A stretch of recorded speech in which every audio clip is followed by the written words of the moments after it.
Word God in the Bible, for example, is mistranslated. There should be an S on the end of every word that says God. Singular should be plural. If you go back and really analyze the translation of the word God, it should be gods everywhere. It took off the S to usher in monotheism, the monotheistic mindset of a one God religion, but it really is God's. And even God slips up a few times in that book. Whoever wrote it says, there'll be no other gods but me. I'm a jealous God. That comes from Amun-Ra, aka Marduk, from ancient Kemet. That really doesn't come from the creator of the universe. In the book of Deuteronomy, all these wars that are happening, God is sending people to kill, murder, and torture other people because he says, one person over here doesn't believe in me, and I want you to kill the women, kill the children. It even says you can take the virgins as wives, now you have abduction, and then bring the spoils back to me. Well, why does God need spoils? So you can tell this is all man-based. This is not God, real heavenly based.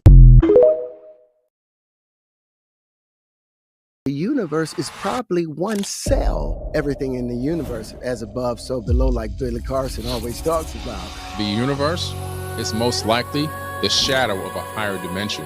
Now we're getting closer to understanding what we really are.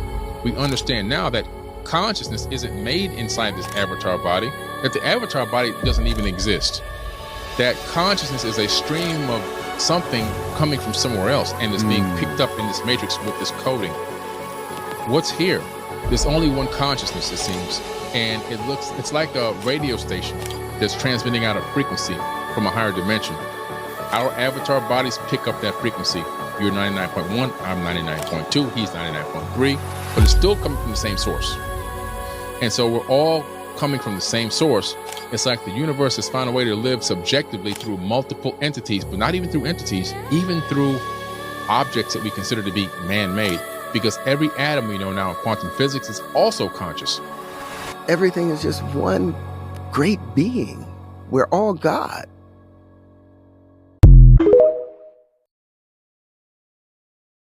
I don't even know what to say to that. It's massive. We're a walking universal library. We are the way for the universe to figure out and explore the third dimension and understand what it's like to be and live in the third dimension as every individual living thing. And we're all connected through this quantum entanglement. Every single thing that exists is all connected, still connected. Space is an illusion. Distance is an illusion. Separation is all an illusion. What do you mean it's an illusion? We appear to be sitting in two separate chairs with a space in between us. But we're all atoms on an energetic grid that's connected and has always been connected. So the space in between us appears to be a distance, but if you go on the quantum level, you discover that we're both local. We're still in the same position, which is the original position. This entire universe is made up of a complete holography. We're living in a fractal holographic matrix, a matrix of light. And it doesn't take away from there being a creator, because what I'm telling you about is the method used of this to make this creation. The method is a fractal holographic matrix, a matrix of light. Quantum physicists will tell you that a human being exists both as a wave of light and also solid matter. And they got the first image of a wave converting into solid matter on a special type of camera. This is in physics.org. So in wave particle duality, they discovered that everything in the entire universe exists first as waves of light until a conscious observer interacts with it, and then it collapses. This is hard to wrap your mind around, but imagine this. We're sitting here. Your house, it exists as a wave of potentials, not your house. It's a wave of light. Now, the construction technique of the stacking of those atoms that built your house has a specific resonant frequency, so no matter who looks at it, it always collapses into the same exact shape. But if nobody's looking, it's just a wave of potentials. Until you see it, when you bend the corner, it collapses back into a solid structure. This is now well-known, proven science due to the double slit experiment. If you look that up, you'll find out they took a microscopic box, they put a little gun inside that can shoot individual electrons through slits inside the box to hit the back wall. So the two slits here, and they want these particles to hit the back wall to see what was going to make a digital imprint on the back wall. Well, when they did this, when they looked, it was waves. So they said, wait a minute, how can there be a wave pattern on the back wall? We shot individual single electrons through the slits. There should be dot, dot, dot, dot, dot. I said, we got to look at this and see what's going on. So they put a camera in the box to see what was happening. When they looked, just looking, all of a sudden the electron said, oh, you're looking at me? Okay, I'm going to go back to being solid matter now. Dot, dot, dot, dot, dot. Took the camera away, waves. Put the camera back, ... Oh, electrons are conscious. They are aware that they're being observed. And electrons orbit every atom in the universe, which means every atom is conscious. That means you think that you're sitting in a chair that's just made by man. We didn't make this chair. We stacked atoms. We stacked conscious atoms in a format that allowed us to sit on them. Everything is conscious. This chair is conscious. This suit is conscious. Everything is conscious because they're all made of atoms. And all we are ourselves are a stack of conscious atoms observing ourselves right now. You see? And so it gets really deep, man. I can go deeper and deeper, but it's pretty powerful stuff. Keep going. Keep going. So the benefit of knowing this, imagine teaching your kids that everything that exists is conscious. A rock, a blade of grass, your clothing, even your book bag is aware. It's conscious. Imagine teaching them how to respect conscious things, the level of respect they will have for their personal items, their bike, their clothing, their book bag, their schoolwork, understanding and knowing that everything that they interact with, everything they touch or see has a level of consciousness imbued into it. Now you're training your kid to be a super conscious person that understands, like, treat everything that exists, no matter whether we think man made it or it's natural, with respect and dignity. That's the depth of understanding that people need to get to. And when we can get to that level of understanding, wow. So if we're all, I mean, in which we are, I do understand, if we're all stacked atoms, yeah. Stacked conscious atoms, Yep. What holds us together? Electromagnetic forces. That's what holds us together. You don't touch anything. So I may look like I'm touching this chair right now, right? I'm not actually touching the chair. You actually never touch anything. The repulsion of the electromagnetic frequency orbiting the electrons and atoms in my hand are repelling the ones inside the chair, creating a repulsive force, not allowing my hand to pass through the chair, because honestly, atoms are 99.999% empty space. And so what that means is atoms are mostly empty. There's nothing there. The only thing we have is these electromagnetic fields that give us the illusion of separation and solidity. And so if I can obtain the atomic frequency of the vibration of the atoms in this chair and make my hand match that frequency, I would pass my hand right through the chair like it didn't even exist. So there's probably people, beings, maybe on other planets or maybe even here now, that have learned this technique.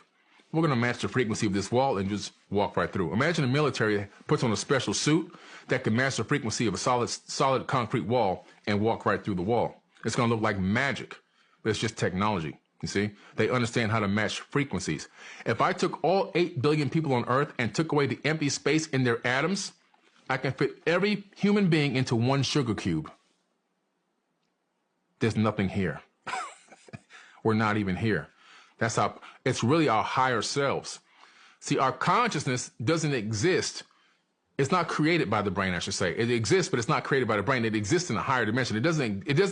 It's here in the third dimension now because it's inhabiting this avatar body, but it's coming in on a screen, on a beam of light, on an invisible beam. We're inhabiting this avatar body. If you understand that your body doesn't create the consciousness, it downloads it. And what downloads it into your body? You have your neurocorrelates of consciousness, which are 3 giant neurons that wrap around the inside of the skull like a giant crown of thorns. Sound familiar? Everyone walks around with a crown of thorns in their head right now. And then you have your neocortex in the front, which is for spatial and higher reasoning. And then you have your magnetite crystals. And so those 3 things together harness and hold in the frequency that is you, that is saying, this is who I am. And it allows you to inhabit temporally, this avatar body until this avatar body gives out and ceases to operate and exist because of entropy, and releases that spirit energy back into the source, where it will then be recycled once again somewhere else. And so this, the understanding of this is just so powerful, because you got to understand that you are already eternal. We're already eternal beings. When you talk to yourself, you're talking to your higher self from a higher dimension. You're speaking to yourself in another realm. We are all supernatural, eternal beings. A lot of people are trying to fight to become eternal But we already are eternal. We've already been here for eons and eons. There could be people that you know that look like kids that are ancient. And there also can be people that are older people that are newborn babies, spiritually. Could be their first time arriving here in this energy format. You're talking about old souls. Old souls, right. Exactly, old souls. There could be a kid that could be ancient, could be eons old. And there could be a lady that could be 70, that could be brand new. First cycle here, first time operating in this energy, in this spiritual energy, in this dimension. So it's a lot to grasp. I know I threw a lot at you at once, but it's such a huge story. I think it's really amazing. For me, it makes me feel more incredible. I feel like I'm part of something super massive and big. I don't think it makes me feel small at all. I feel like because everything is connected, that everything is me and everything is you. If I'm talking to you, I'm really talking to myself. There's only one consciousness that exists. Well, that was actually a question I wanted to ask you. Do you think that we share consciousness? Absolutely. Well, then, if we share consciousness, why is there good and evil? So these tablets, what are they called again? You're talking about the depict Sumerian Kings list. Can you show me that, Jamie? Yeah. I want to see what that looks like. It's a giant four-sided tablet located in the Ashmolean Museum in Oxford, England. This is it right here? That's it right there. Those are all four sides. And how old is this? This is, they're saying 6,000, but... Can you make it bigger, Jamie? Believe me, it's much older than that. This is a copy of a copy of a copy of a copy over tens of thousands of years, in my opinion. But this text gives the reigns of kings in shars. S-H-A-R. A shar is 3,600 years. So one shar would be 3,600. See, 241,000 years of rule. Whoa.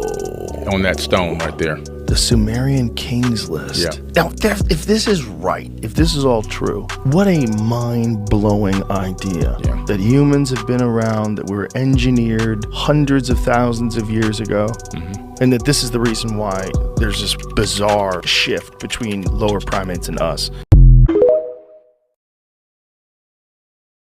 Now, NASA recently discovered something called X points around Earth and also around the sun. These are naturally occurring portals that open and close every single day, all around the outside of our planet. The Themis satellite system discovered these portals a few years back, and I've been analyzing and watching them. Some of them create direct pathways to the sun and even to other planets in our solar system. So these are called X points. They exist all around the outside of our planet. They're where magnetic diffusion points hit and cross, like our magnetic fields hit and cross. In some way, combining that crossing of electromagnetic fields with charged particles from the sun opens up a portal